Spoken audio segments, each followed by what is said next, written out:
Assalamualaikum warahmatullahi wabarakatuh. Perkenalkan, nama saya Koko Ari Prasetyo, calon guru penggerak angkatan 10 dari Kecamatan Sanggahan, Jakarta Selatan. Di sini saya akan menjelaskan dalam video saya mengenai koneksi antar materi pada modul 2.1, yaitu pembelajaran untuk memenuhi kebutuhan belajar pada murid. Bagi pendidikan calon guru penggerak angkatan 10 pada pembelajaran modul 2.1 dengan pembahasan tentang pembelajaran berdiferensiasi, dalam pembelajaran ini calon guru penggerak diwajibkan membuat koneksi antar materi yang menghubungkan materi sebelumnya dengan pembelajaran berdiferensiasi. Pertanyaan pemantik untuk sesi pembelajaran ini adalah: yang pertama, apakah saya mengubah pemikiran saya sebagai akibat dari apa yang telah saya pelajari? Kedua, bagaimana perubahan pemikiran tersebut berkontribusi terhadap pemahaman saya tentang implementasi pembelajaran berdiferensiasi? Dan yang terakhir, yang ketiga, bagaimana saya tetap dapat bersifat positif walaupun banyak tantangan dalam penerapan pembelajaran berdiferensiasi ini? Pemikiran saya sebelum mempelajari modul 2.1 ini memang belum berfokus pada pembelajaran yang memperhatikan minat dan bakat dari peserta didik sebelumnya. Dalam proses pembelajaran di kelas, hanya terpaku pada pemenuhan kebutuhan peserta didik untuk dapat menyelesaikan materi pembelajaran dan hasil nilai atas pembelajaran yang telah dilakukan sesuai dengan program sekolah yang telah dirancang. Saya semakin termotivasi untuk memberikan proses pembelajaran dengan berbagai metode agar pembelajaran dapat berpihak sepenuhnya pada peserta didik, dan guru sebagai pamong menuntun segala kodrat anak agar dapat mencapai kebahagiaan dan kemerdekaan. Oleh karena itu, saya mengubah pemikiran dalam hal pembelajaran yang tidak hanya melihat kebutuhan peserta didik, tetapi juga lebih melihat pada minat, bakat, dan kemampuan serta pengetahuan dari peserta didik di kelas. Pertanyaan kedua, bagaimana perubahan pemikiran tersebut berkontribusi terhadap pemahaman saya tentang implementasi pembelajaran berdiferensiasi? Perubahan pemikiran tersebut sangat memotivasi diri saya dalam mengimplementasikan pembelajaran berdiferensiasi di kelas. Memang saya akui sebelumnya bahwa dengan pembelajaran diferensiasi saya dapat melihat bahwa murid berkembang bukan saja dengan metode atau cara yang sama yang diberikan guru, tetapi ada beberapa metode yang mungkin dimiliki oleh setiap murid dalam memahami setiap pembelajaran. Contohnya saja auditori, visual, dan kinestetik. Atau dengan kata lain, dalam pembelajaran berdiferensiasi, setiap siswa dilihat sebagai sosok yang unik dan memiliki kemampuan belajar yang berbeda. Oleh karena itu, sebaiknya pembelajaran yang mereka dapatkan di sekolah tidak disamaratakan begitu saja. Dengan menerapkan pembelajaran berdiferensiasi, guru bisa mengenali kebutuhan para siswa yang berbeda-beda. Kemudian, merancang metode ajar yang paling efektif bagi mereka. Adanya pembelajaran berdiferensiasi juga membantu guru mengatasi kesenjangan belajar serta memberikan dukungan yang tepat kepada setiap siswa. Siswa pun dapat lebih termotivasi untuk terlibat secara aktif dalam kegiatan pembelajaran. Pertanyaan pemantik yang ketiga adalah bagaimana saya tetap dapat bersifat positif walaupun banyak tantangan dalam penerapan pembelajaran berdiferensiasi ini. Dalam penerapan pembelajaran berdiferensiasi tidaklah mudah, banyak tantangan dan hambatan yang dapat kita jumpai selama pembelajaran yang diberikan. Penerapan yang sudah saya lakukan membutuhkan perhatian dan tindak lanjut yang tidak mudah.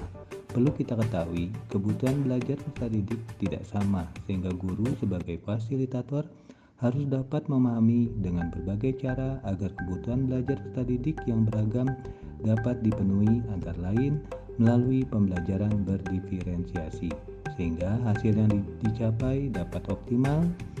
Pembelajaran berdiferensiasi memiliki beberapa keunggulan seperti memiliki tujuan pembelajaran yang jelas di kegiatan pembelajarannya, kebutuhan peserta didik dapat dipenuhi, lingkungan belajar yang nyaman untuk peserta didik karena sesuai dengan kemampuan dan keinginannya, dan penilaian yang berkelanjutan.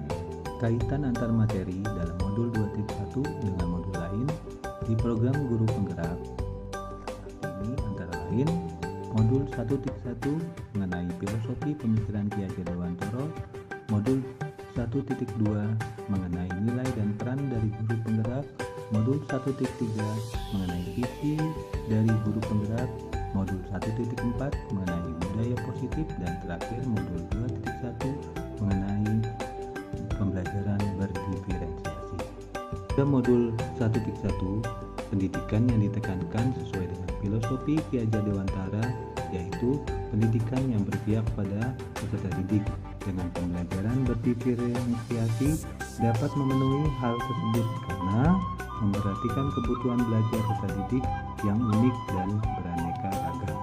Sedangkan pada modul 1.2, nilai dan peran guru penggerak merupakan bagian penting yang memfasilitasi pembelajaran, dapat berpihak pada peserta didik.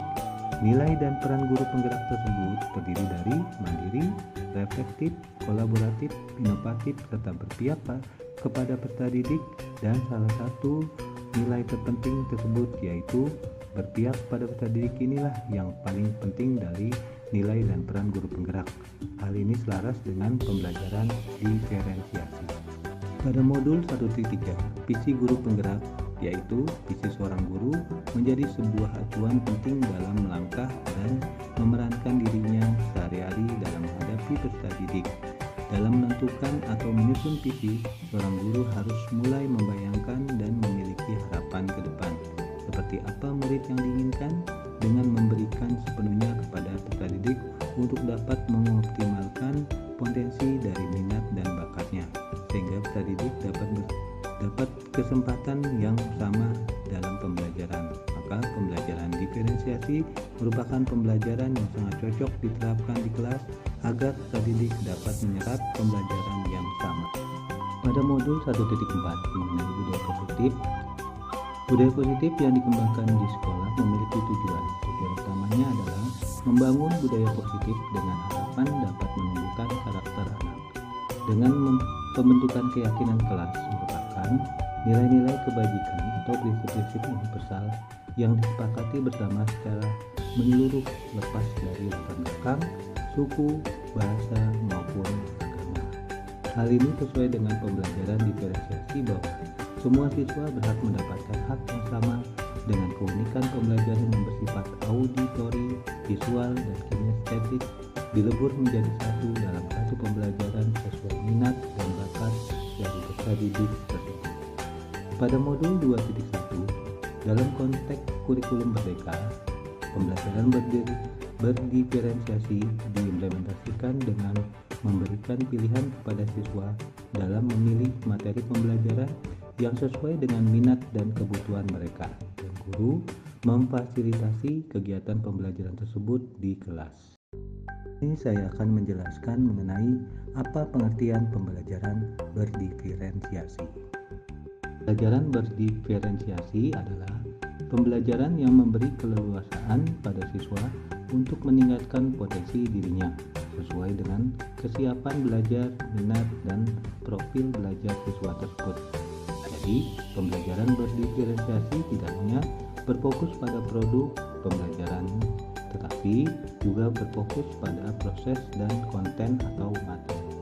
Ini adalah manfaat pembelajaran berdiferensiasi, yaitu 1. Pertumbuhan yang merata untuk semua siswa, 2. Pembelajaran yang menyenangkan, dan terakhir yang ketiga adalah pembelajaran yang dipersonalisasi. Metode pembelajaran berdiferensiasi. Berikut ini merupakan beberapa metode pembelajaran berdiferensiasi yang dapat diterapkan oleh guru di sekolah, yaitu diferensiasi konten, 2. Diferensiasi proses, ketiga diferensiasi produk, dan terakhir keempat adalah diferensiasi lingkungan belajar. Langkah penerapan pembelajaran berdiferensiasi, yaitu sebelum menerapkan pembelajaran berdiferensiasi, guru perlu memiliki pemahaman yang mendalam mengenai kebutuhan belajar siswa di sekolahnya. Kemudian guru bisa mengembangkan desain dan strategi pembelajaran yang berbeda-beda. Selanjutnya, guru bisa menawarkan pilihan strategi, materi, dan metode pembelajaran kepada siswa di kelas. Dan yang terakhir, guru bisa melakukan evaluasi rutin mengenai penerapan pembelajaran berdiferensiasi yang telah dilakukan. Sekian akhir video antar materi modul 1.1. Saya ucapkan terima kasih dan semoga bermanfaat.